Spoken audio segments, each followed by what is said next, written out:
ರಾಘವೇಂದ್ರ ಸ್ವಾಮಿಗಳ ಮುಂದೆ ಬಂದು ಸೇವೆ ಮಾಡುವ ಭಕ್ತರ ಮನಸ್ಸಿನಲ್ಲಿ ಶತ್ರು ಬಾಧೆ ಪರಿಹಾರ ಆಗಬೇಕು, ನಾನಾ ತರಹ ತಮ್ಮನ್ನ ಕಾಡುವ ದುರಿತಗಳು ಭಯಗಳು ಪರಿಹಾರ ಆಗಬೇಕು ಅಂತ ಸೇವೆ ಮಾಡುವ ಭಕ್ತರಿರ್ತಾರೆ.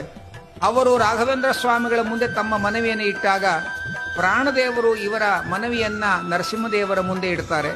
ನರಸಿಂಹದೇವರು ಅವನ ಸೇವೆಗೆ ಅನುಗುಣವಾಗಿ ಆ ವರಪ್ರಸಾದವನ್ನು ಕರುಣಿಸಿ ಅನುಗ್ರಹ ಮಾಡ್ತಾರೆ.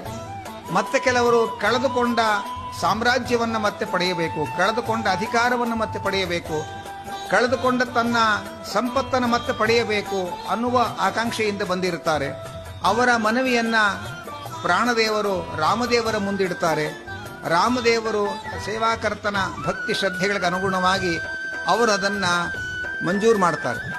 ಇನ್ನು ಕೆಲವರು ಮಕ್ಕಳಾಗಬೇಕು, ಮದುವೆಯಾಗಬೇಕು, ಹೀಗೆ ನಾನಾ ತರಹದ ಇಷ್ಟಾರ್ಥಗಳನ್ನು ಕೇಳಿಕೊಂಡು ಬಂದಿರುತ್ತಾರೆ. ಅವರ ಮನವಿಯನ್ನ ಪ್ರಾಣದೇವರು ಕೃಷ್ಣನ ಮುಂದೆ ಇಡ್ತಾರೆ. ಕೃಷ್ಣ ಆ ಮನವಿಯನ್ನು ಪುರಸ್ಕರಿಸಿ ಅನುಗ್ರಹ ಮಾಡ್ತಾನೆ. ರಾಘವೇಂದ್ರ ಸ್ವಾಮಿಗಳು ತಮ್ಮ ಮಟ್ಟಕ್ಕೆ ಧ್ಯಾನ ಮಾಡ್ತಾ ಇರ್ತಾರೆ.